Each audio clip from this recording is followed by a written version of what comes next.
future predictions that have come true. Kind of.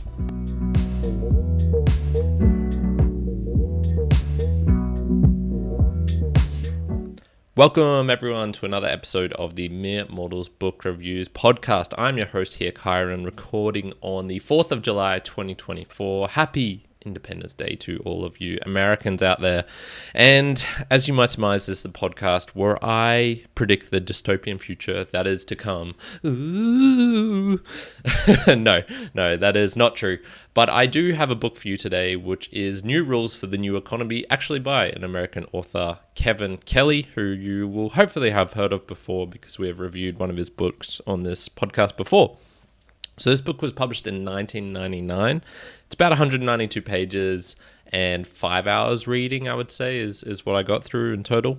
It's basically Kevin's predictions of the world that is to come, and it's really talking and looking at how companies will change and how economic decisions will change over the coming decades. So he really focuses on the network economy, attention economy, if you will, but networks are probably the main thing, and why businesses should adapt to what is coming, and essentially the tools, the trends that are powering the internet, if you will. So he provides a lot of anecdotes of new technology and why it worked. So he's got talks about the Doom game and why that game got popular. He'll talk about the internet itself. He'll talk about chips and silicon chips and how these are, creating these wonderful devices which are able to completely transform the world, and then why it will affect basically industry. And he has examples from retail, from art, from logistics, from cooking, from entertainment, transport, all of these sorts of different things. So that is the essence of the book right there. Let's jump into some of the themes. So he starts off with these three characteristics that he notes, trends, and these are essentially that the world is going global, that it's intangible, so it's focusing more on software rather than hardware, and that it is also becoming interlinked, and hence the network economy. And notes that atoms moving in space is becoming less important. Obviously, we still need all of the atoms to create the physical devices and things like this, but more efficiencies, more things are going to be gained by creating software, by having these more interlinked networks of humans and the collaboration and all these sorts of different things. So he has these 10 rules, and they're here on your screen now, so I'll go through them quickly. Embrace the swarm, increasing returns, plenitude not scarcity, follow the free, feed the web first, let go at the top from places to spaces, no harmony, all flux, relationship tech, and opportunities before efficiencies. And you might be going, none of that makes sense. And you're right, that's just the contents, and that's the quick, easy headline, but it doesn't really make sense until you dive into them a bit. So I've translated these into kind of my own words here.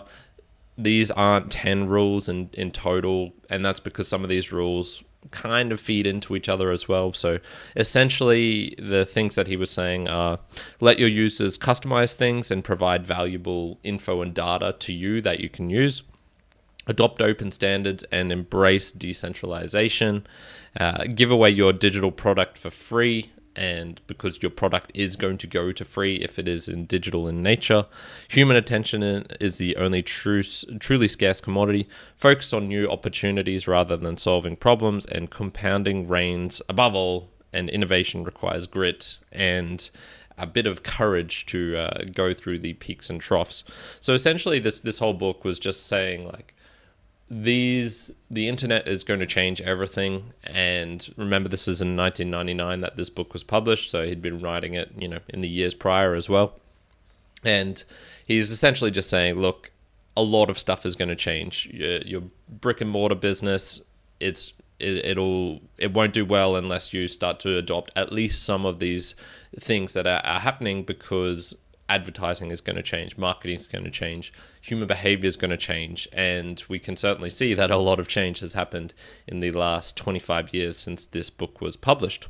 So I guess the hard part for him, and maybe for anyone who is a futurist, which is what Kevin Kelly is getting specific on dates and products. He doesn't do that in this book. So I don't think there was anything I disagreed with per se in what he was writing, and the anecdotes that he was talking about were things that had actually happened, and so he was kind of extrapolating from what he was already seeing and then putting that into the future.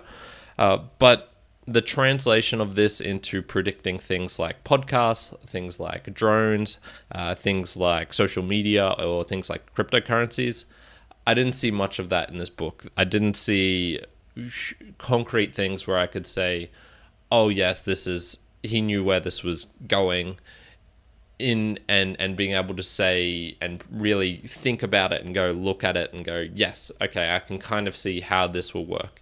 He might have a general vague idea, and all of the things that he says in here are part of all of these things that have happened, but there was no concrete kind of, this is what it's going to look like. And I guess one of the other tricky things was, if you're reading this, many points are contradictory. And so it would be hard for a niche business owner who has, let's just say, a liquor store, and they get a lot of foot traffic, and they do most of their sales of a particular brand of wine or beer or something like that, and then going, okay, how should I adapt what he's saying in this book to my business?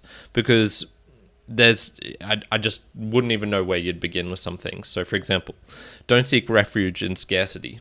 That's one of the not core tenets, but it's one of the strategies that he would have in this book. And it was saying, like, if you've got a product, don't try and make it more scarce. Don't try and hide it behind paywalls or anything like this. If you want to make money off it, if you want to succeed, it needs to spread out and be part of a network economy, and people will get drawn into you, and then you can make money other ways rather than just trying to sell a scarce product, for example. But yet, if you had followed this rule in total, is pretty important for many physical things in the real world, and even for digital things. Cryptocurrencies only work because they have some sort of scarcity to them. If they were completely abundant, then there would be no value to them at all. So you can't grasp individual things that he's saying in here. I think it needs a bit more thought, and even just picking out little points here and there and going and saying, like, oh yeah, this is a great idea. It doesn't necessarily work.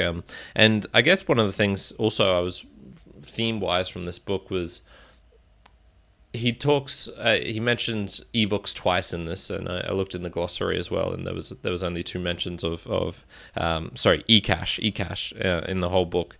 And yet this has become a $1 trillion industry in the last 25 years, with only a little, only twice mentioning in this book, and not even a book about the new economy. You would think the new economy would include some sort of digital currencies and money itself, but he doesn't really talk about that. So is that an oversight, or is that he just didn't want to predict these things, or he didn't realize this was going to happen? Who knows? Same with artificial intelligence and machine learning and things like that. Not a mention of that in this book. So you can kind of see already, like, okay, so the new rules for the new economy, this new economy might have already kind of passed us by, because I think an updated version would have these rules, but I think there perhaps new rules would be added, because a lot of things are changing and have changed in the last 25 years. So let's jump on to the author himself, Kevin Kelly. So I've talked about him before, and have reviewed one of his books, which was The Inevitable. And he's the editor of Wired magazine, or at least he was during this time, and spent decades talking, speaking, thinking, writing about technology. He essentially had a newspaper, a journal on it. So he spent a lot of time in the trenches and really trying out new stuff and thinking about these things. I think just on this book, perhaps projections are a better way of explaining this, rather than as a book of predictions.